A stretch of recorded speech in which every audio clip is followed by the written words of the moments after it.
మన పితరులైనటువంటి ఇశ్రాయేలులకు దేవుడు మోషే ద్వారా ఒక కట్టడ నియమించాడు. 6 రోజులు పనిచేసుకోండి, 7వ రోజు విశ్రాంతి దినం.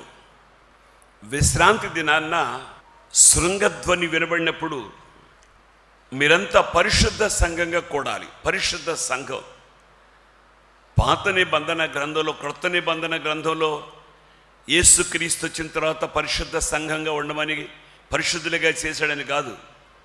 పాత నిబంధనలో కూడా సంఘాన్ని గురించి ఆయన మహిమగల దేవుడు ప్రస్తావిస్తూ సంఘం పరిశుద్ధమైనదిగా ఉండాలి. ఆమేన్. సంఘం పరిశుద్ధమైనదిగా ఉండాలి. మీరు క్రొత్త నిబంధనలో దైవజనుడు పౌలు రాసినటువంటి ఏ పత్రిక చదివినా ఆ పత్రికలో దైవజనుడు పౌలు చాలా చక్కగా పొందుపరిచాడు. కొరింథీ మొదటి పత్రిక 1వ అధ్యాయం 2వ వాక్యాన్ని చదవండి.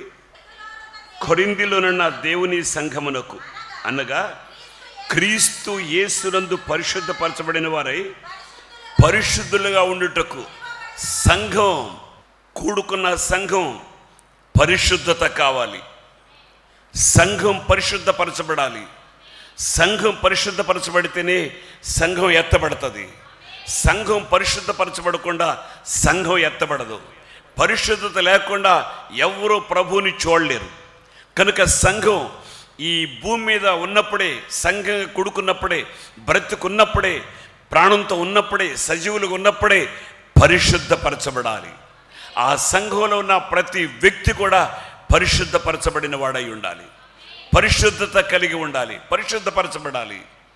నా ప్రియ దేవుని పిల్లలారా, దైవజనుడు మోషే ద్వారా దేవుడు మాట్లాడుతున్నాడు. మోషేకి ఇలాగా సెలవిచ్చాడు.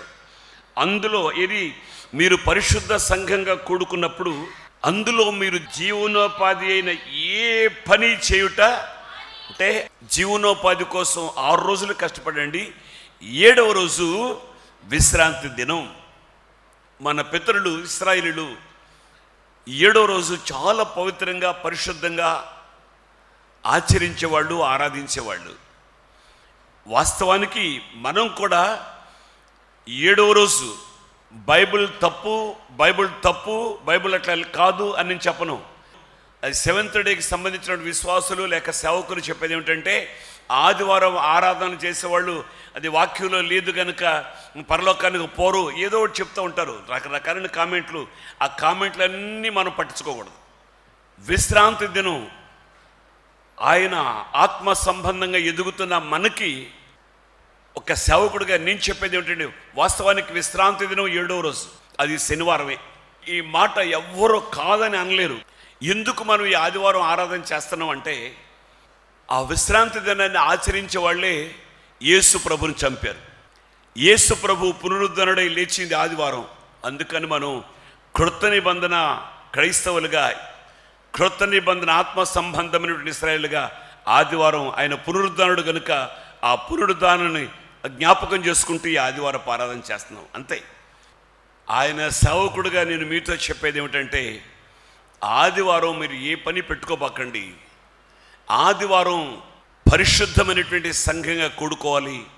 సంఘంలో కూడుకునేటప్పుడు మీరు జీవనోపాధి కోసం అయినటువంటి పనులు ఏ పనైనను చేయుట మానాలి. మనం మానుకోవలసినవి కొన్ని ఉన్నాయి. ఏమేమి మానుకోవాలో కొన్ని విషయాలు, ఆత్మ సంబంధమైనటువంటి విషయాలు కొన్నిటిని మాత్రమే నేను మీతో చెప్తాను. కీర్తన గ్రంథంలో 34వ కీర్తన 14వ వాక్యం చదువుదాం. కీడు చేయుట మాని మేలు చేయము, సమాధానం వెతికి దాన్ని మాని. కీడు చేయుట మాని. ఎవరికి మనం కీడు చేయొద్దు.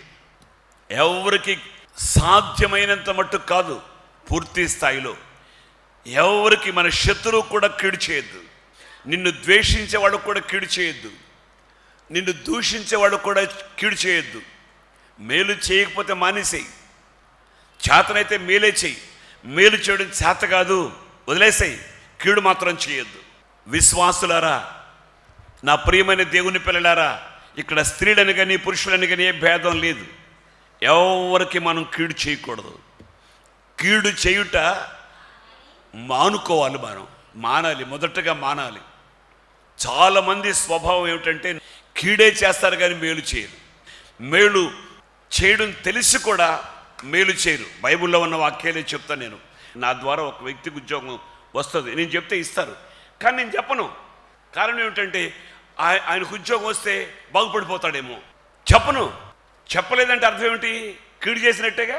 నా ప్రియమైన సహోదర సహోదరులారా, ఆత్మ సంబంధంగా ఎదుగుతున్నటువంటి మనం, స్వరక్తమిచ్చి సంపాదించిన సంఘం, పరిశుద్ధపరచబడిన సంఘం, పరిశుద్ధులుగా ఉండడానికి పిలువబడిన సంఘం, కీడు చేయడం మానండి, మేలు చేయడం నేర్చుకోండి, అలవర్చుకోండి అంతే.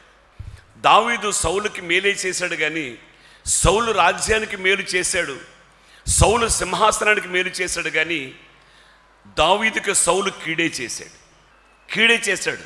చంపడానికి ప్రయత్నం చేశాడు. ఏమైపోయింది? ఆ రాజ్యం ఏమైపోయింది? సౌలు రాజ్యం ఏమైపోయింది? ఇశ్రాయేల్ రాజ్యం సింహాసనం, ఆ సౌలు సింహాసనం ఏమైపోయింది? అంతే. దైవజనుడు సమూయేలు చెప్తాడు, నీ రాజ్యాన్ని సదాకాలం నిలిపి ఉంచాలని ఆయన ఆలోచించాడు కానీ చేతులారా నువ్వు జడగొట్టుకున్నావు అంతే. నిన్ను తొలగించాడు, ఆయన చిత్తానుసారమైనటువంటి మనిషిని ఏర్పరచుకున్నాడు. నా ప్రియమైన దేవుని పిల్లలారా, కీడు మానండి. ఇప్పటివరకు ఏం చేసావో నాకు తెలియదు, ఏం చేశారో నాకు తెలియదు, ఇక కీడు చేయబాకండి. కీడు చేయుట మాని. దేవునికి స్తోత్రం కలుగునుగాక. 37వ కీర్తన 27వ వాక్యాన్ని చదవండి. కీడు చేయుట మాని మేలు చేయము, అప్పుడు నిత్యము నిలుచుదువు. దేవునికి స్తోత్రం కలుగునుగాక. కీడు చేయుట మాని, ఒక్కసారి కాదు, పరిశుద్ధ గ్రంథంలో చాలా చోట్ల వ్రాయబడ్డాయి. కీడు చేయడం మానండి, మేలు చేయడం నేర్చుకోండి. దేవునికి స్తోత్రం కలుగునుగాక. మీరు ఆశీర్వాదానికి వారసులవుటకు పిలువబడ్డారు కనుక కీడుకు ప్రతికీడు చేయొద్దు అంతే. అవసరం లేదు, కీడుకు ప్రతికీడు చేయొద్దు. మీరు ఆశీర్వదించబడతారు, మీరు దీవించబడతారు. మానండి, కీడు చేయడం మానుకోండి, ప్రతికీడు చేయొద్దు. ఒకవేళ మీకు కీడుకు ప్రతికీడు అంటే ఒకవేళ మీకు ఎవరైనా కీడు చేసినా, నా తోబుట్టులారా, తమ్ముళ్ళారా, బిడ్డలారా, పిల్లలారా, మీకు కీడు చేయబాకండి, మానుకోండి. ఒకవేళ ఆ అలవాటు ఉంటే మానుకోండి. నిండారుగా దేవుడు మిమ్మల్ని దీవిస్తాడు. యెషయా గ్రంథంలో 58వ అధ్యాయం 9వ వాక్యం చూడండి. చెడ్డదానిని బట్టి మాట్లాడుట మాని. ఎంతసేపు వాళ్ళ గురించి వీళ్ళ గురించి చెప్పుకోవడం తప్ప అసలు నా బతుకేంటి నాకు అర్థం కాదు. గురువిందగించేస్తారు, నలుపు ఎరగదంట. దాని నలుపు దానికి తెలియదు, ఎందుకంటే ఇది కింద ఉంటుందిగా, ఆ నలుపు కింద ఉంటుంది కదండి, దానికి తెలియదు. చెడ్డ విషయాలు కానీ చెడ్డ మాటలు కానీ ఎవరి గురించి అయినా చేసే చెడు కానీ మానుకోండి.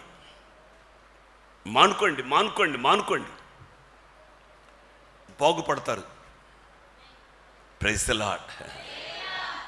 దావీదు ఒక కీర్తన రాస్తూ, అయ్యా చెడ్డ మాటలు నా నోట్లో రాకూడదయ్యా, నా పెదవులకు రాకూడదయ్యా. అందుకేనేమో ఆ యెషయా పెదవులు కూడా కాల్చబడ్డాయి. చెడ్డ మాటలు రాకుండా, చెడ్డ మాటలు పలుకకుండా నా నోటిని కాచుకుంటానయ్యా, నా పెదవుల్ని కాచుకుంటానయ్యా. ఈ చెడ్డ వార్తలు, చెడ్డ మాటలు ఎంత బాగా స్ప్రెడ్ చేస్తారంటే అంత బాగా స్ప్రెడ్ చేస్తారు. 2 చేతులు జోడించి మీతో చెప్తున్నాను, సంఘం క్రీస్తు స్వరక్తమిచ్చి సంపాదించింది.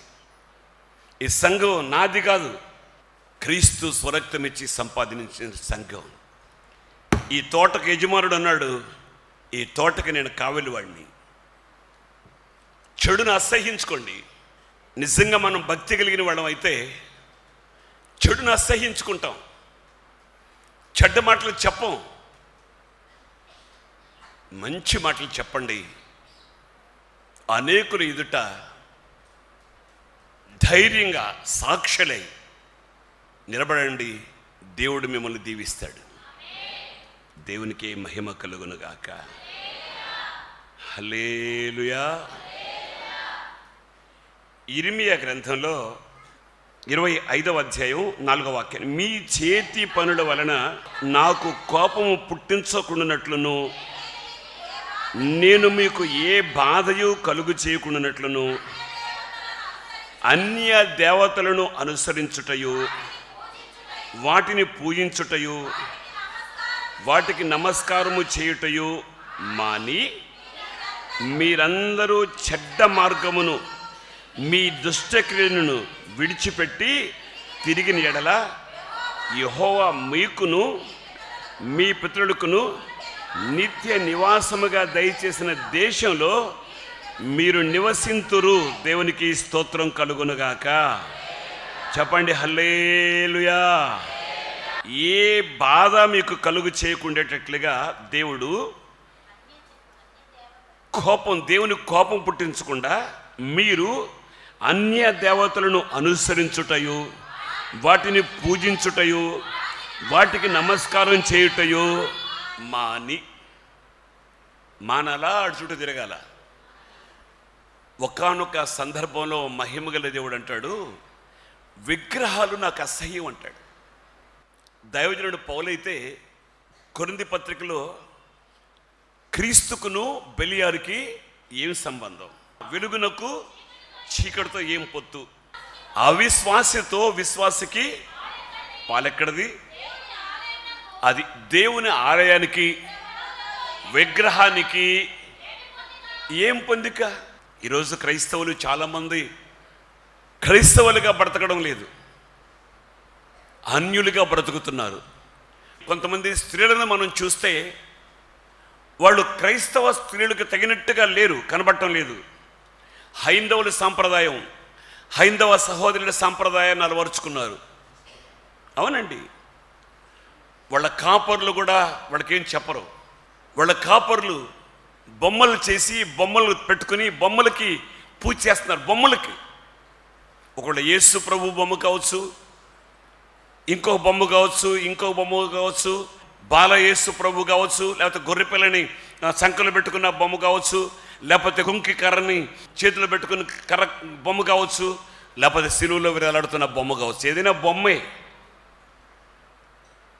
సీనాయి కొండ మీద దేవుడు మోషేకి ఇచ్చినటువంటి ఆజ్ఞల్లో 10 ఆజ్ఞల్లో ఏ విగ్రహాన్ని ఏ రూపాన్ని చేసుకోకూడదని ఉంది. చదవండి బైబిల్ తెరిచి నిర్గమాకాండం 20వ అధ్యాయం 4వ వాక్యం. పైన ఆకాశం అందే గాని క్రింది భూమి ఎందే గాని భూమి కింద నీళ్ల ఎందే గాని ఉండు దేని రూపమును విగ్రహమునైనను నీవు చేసుకొనకూడదు, వాటికి సాగిలి పడకూడదు, వాటిని పూజింపకూడదు. ఏలయనగా నీ దేవుడైన యెహోవా నగు నేను రోషము గల దేవుడును, నన్ను ద్వేషించే వారి విషయంలో 3-4 తరముల వరకు తండ్రుల దోషమును కుమారుల మీదకి రప్పింతును. చాలండి. దానికి సాగిలి పడకూడదు, పూజింపకూడదు, చేసుకోకూడదు, నమస్కారం చేయకూడదు. మరి చదవర్లే, చాలామంది చదవర్లే. ఎందుకు అట్లా చేస్తారో తెలియదు. పరలోకానికి పోరండి నేను చెప్పను. తోట అయింది, కూలి అయింది, డబ్బులు అయినాయి, ఏమంతేనా? నేనేం చెప్తాను, ఆయన ఇష్టం. కానీ చేసుకోకూడదు, చేస్తే చెడు చేసినట్టే. క్రైస్తవుడా మోసపోవద్దు, దేవుడు వెక్కిరించబడ్డాడు, దేవుడు కళ్ళు కప్పొద్దు. యెహెజ్కేలు గ్రంథంలో కూడా మరొక మాటని మీతో చెప్తాను. 18వ అధ్యాయం 8వ వాక్యాన్ని. వడ్డీకి అప్పియకయు లాభము చేపట్టకయు అన్యాయము చేయక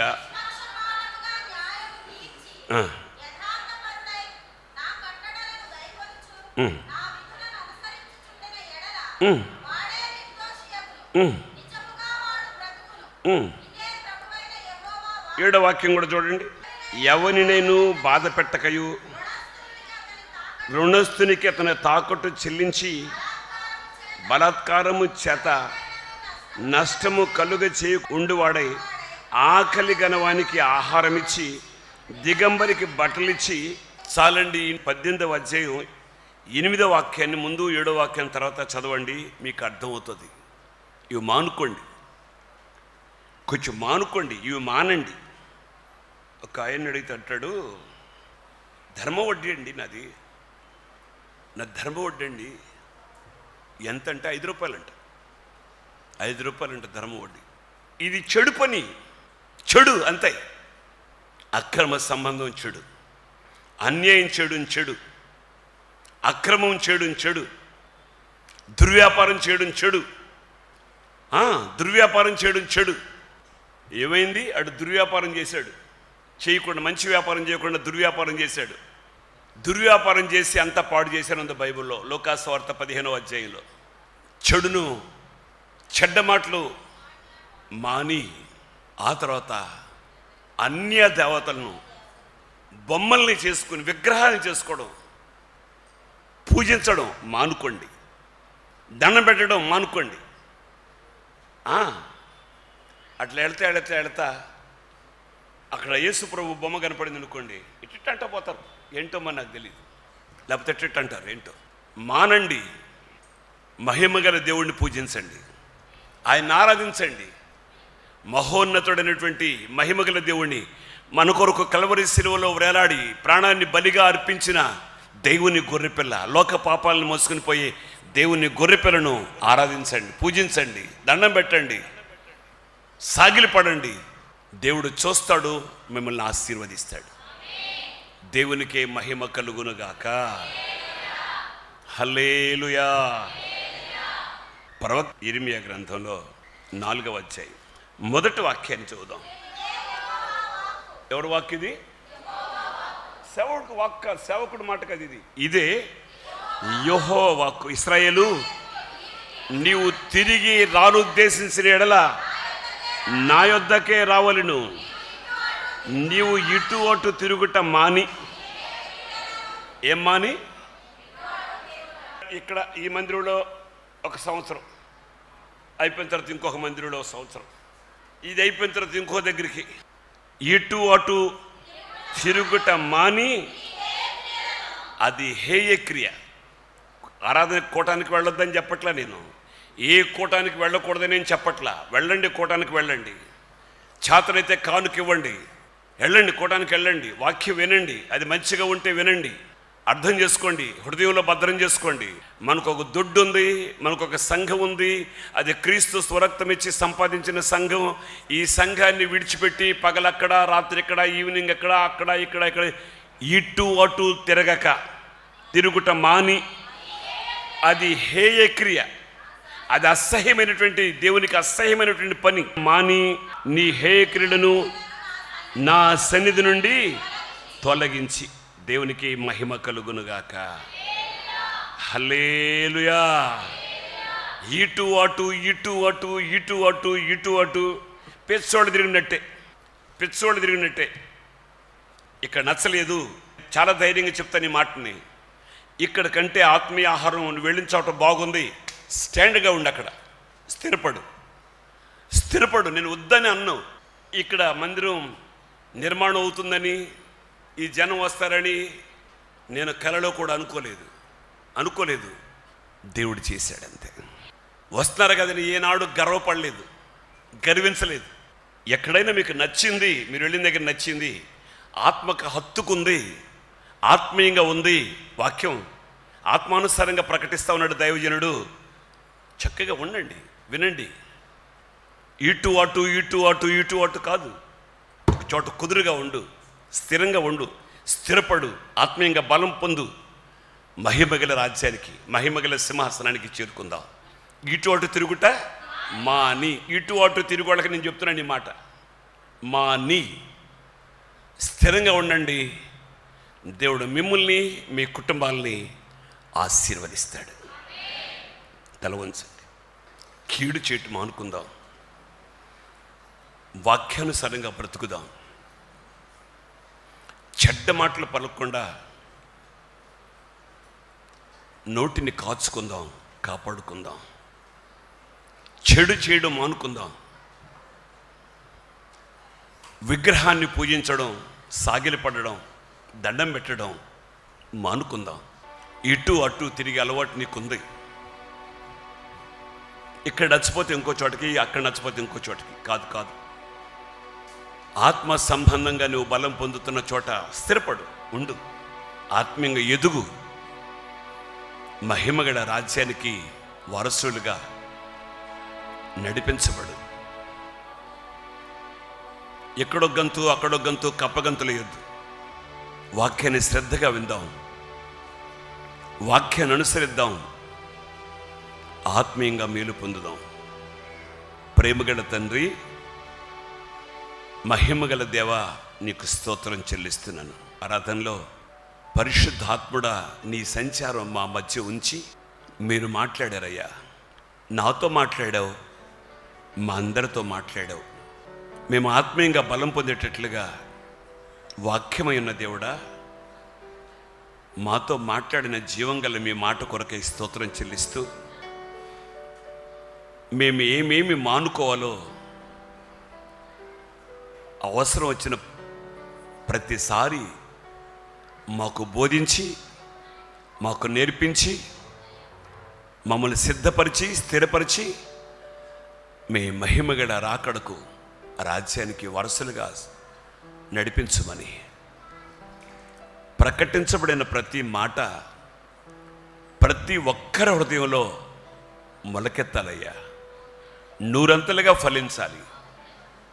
అట్టి అనుభవాన్ని మీ బిడ్డలకిచ్చి మేలు చేత తృప్తిపరచుమని నజరేయుడైన యేసు నామములో ప్రార్థన చేసి వేడుకొంచున్నాం తండ్రి, ఆమేన్.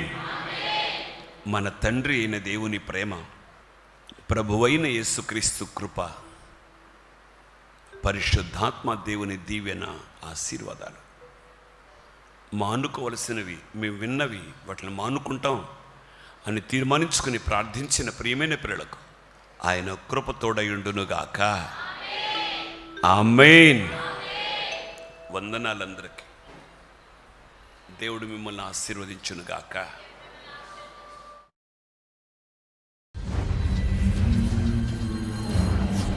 హోసన్నా హోసన్నా, అపోస్తలులు ప్రవక్తలు వేసిన పునాది మీద కట్టబడుదాం రండి. పగల మేఘ స్తంభమై రాత్రి అగ్ని స్తంభమై తన ప్రజలను నడిపించిన దేవునికి, కామ క్రోధ మదమచ్చర్యాలు లేని దేవునికి, పరిశుద్ధునికి, చరిత్ర కలిగినటువంటి దేవునికి ఆరాధన చేద్దాం. భూమికి పునాది వేసిన వాడు, సముద్రమునకు సరిహద్దు నియమించిన వాడు మన మధ్యలో సంచరిస్తూ ఉన్నాడు. హోసన్నా ఆదివారపు ఆరాధనా సమయం ఉదయం 10:30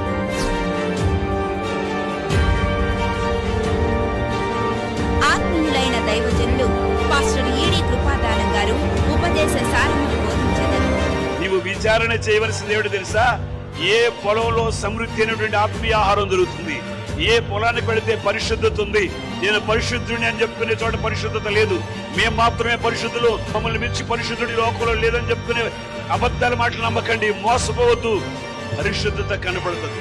పరిశుద్ధులని పిలిపించుకోవడం కాదు, నీ నడక, నీ పడక పరిశుద్ధంగా ఉండాలి, నీ మాట పరిశుద్ధంగా ఉండాలి, నీ మార్గం పరిశుద్ధంగా ఉండాలి, నువ్వు వేసే ప్రతి అడుగు పరిశుద్ధంగా ఉండాలి.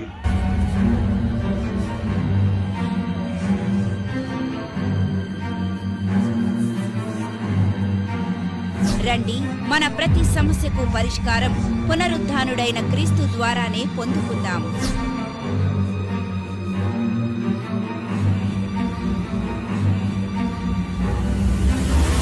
మా చిరునామా పాస్టర్ ఈడి కృపాదానం గారు, Hosanna Mandir, teachers colony, Gudivada, Krishna జిల్లా.